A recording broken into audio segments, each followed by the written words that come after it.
Halo semua, kembali lagi dengan Insan Praditya. Kali ini kita bakal bahas sejarah sebuah kendaraan, tepatnya sebuah mobil Eropa, Volkswagen Type 2 atau yang dikenal dengan VW Kombi atau Volkswagen Combination Straßenwagen, yang kurang lebih dari bahasa Jerman itu artinya multi-purpose vehicle. Tidak sebatas multi-purpose vehicle, tapi VW Kombi juga jadi saksi bisu perjalanan gerakan-gerakan generasi bunga atau flower generation yang anti perang dan anti kekerasan, dan bagaimana ide-ide tersebut dikampanyekan oleh anak muda di tahun 60-an yang identik dengan gaya hidup hippies dengan VW Kombinya. Yang saking ikoniknya, gaya hidup ini masih ada sampai generasi smartphone sekarang. Dengan mengusung gaya adventurous yang masih sama kayak dulu, serta atribut-atribut yang sama dan ide yang sama, yaitu kedamaian dengan slogan Make Love Not War.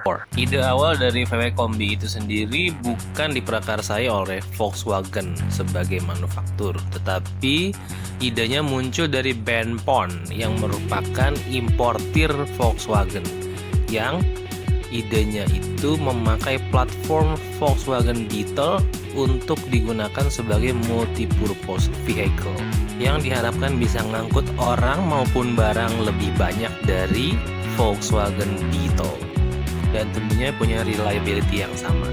Konfigurasi mesin sendiri persis sama dengan Volkswagen Beetle, yaitu mesin flat 4 cylinder, yaitu 2 kanan dan 2 kiri, sama juga yang kayak ada di mesin Subaru, tapi yang ini adalah berpendingin udara karena berbekal mesin yang sama dengan mesin VW Beetle yang dipakai pada Perang Dunia.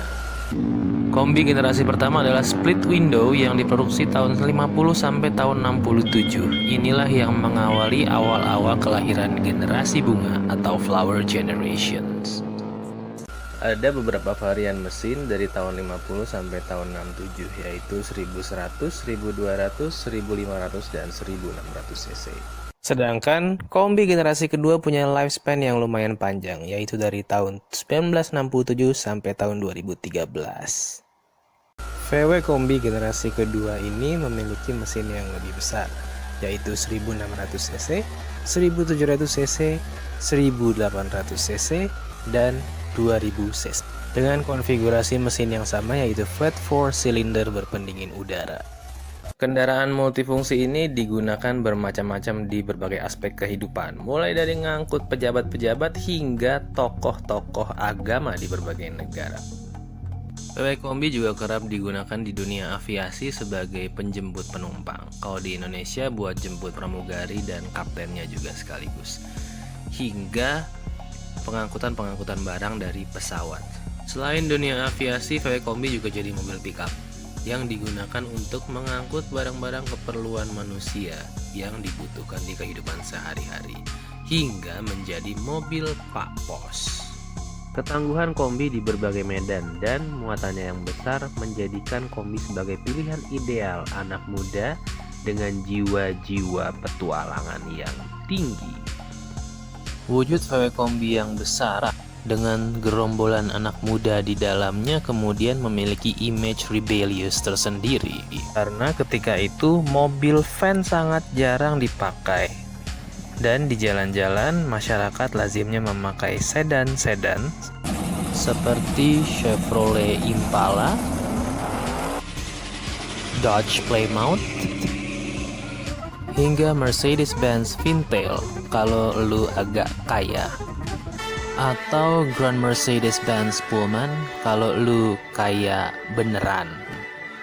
Dengan muatan yang banyak dan mesin yang reliable, VW Kombi ini bisa diajak nerabas hutan, nyebrangin sungai, sampai dengan nanjak gunung. Tujuan mereka macam-macam, dari mulai berkemah sampai dengan surfing di pantai,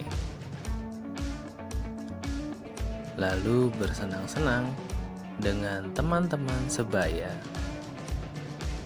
dengan ekspresi yang sebebas-bebasnya tanpa ada yang mengekang.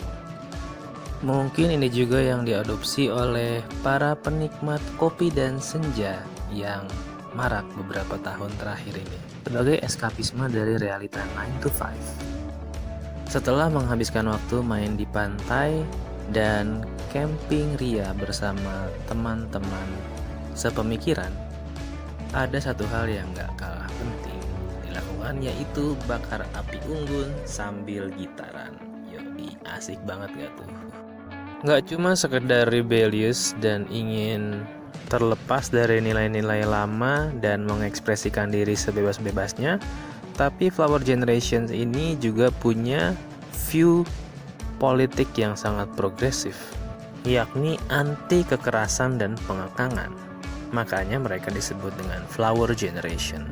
Secara definisi berdasarkan kelahirannya, Flower Generations adalah mereka yang menjadi anak-anak dari orang-orang yang mengalami Perang Dunia Kedua. Jadi, span kelahiran Flower Generation itu dari tahun 1946 sampai 1964. Jadi, mereka itu adalah orang tua dari generasi X dan generasi Y alias milenial. Kalau kalian expect orang-orang yang lahir tahun 46 sampai 64 itu kolot dan jadul, kalian salah besar karena semua kebandelan anak muda itu dimulai era tersebut.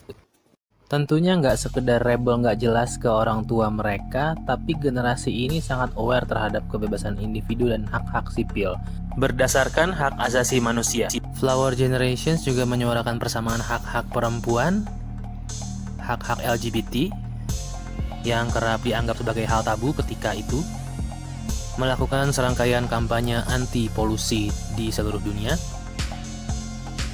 hingga seruan untuk menghentikan perang, terutama perang Amerika Serikat di Vietnam, di mana anak-anak muda dipaksa untuk berpartisipasi, melakukan kekerasan. Ide-ide soal kebebasan individu dan perdamaian tercermin dalam lirik-lirik lagu yang ada ketika itu, seperti yang dibawakan oleh The Beatles, Bob Dylan, dan juga Jimi Hendrix, dan masih banyak lagi musisi-musisi lainnya di zaman itu. Festival atau konser musik dijadikan oleh generasi bunga sebagai pelepasan hasrat untuk bebas dan berekspresi. Ya, kayak generasi muda sekarang aja, nggak jauh beda.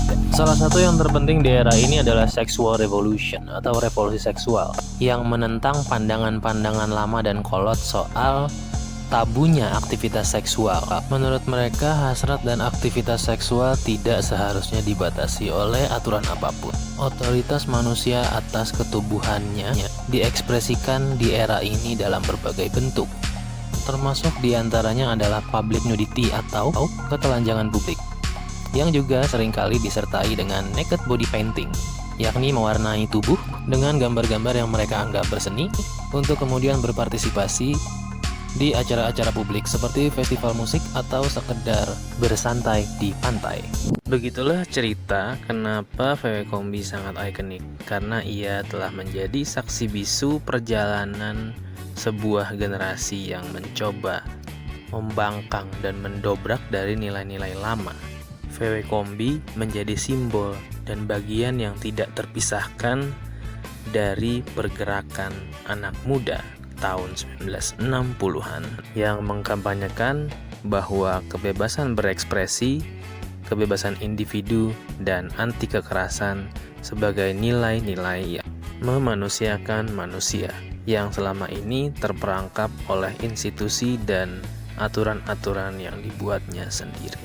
Segitu dulu aja video dari gue soal sejarah VW Kombi. Silahkan tulis di kolom komentar kalau ada saran maupun kritik, and don't forget to subscribe my channel. Thank you.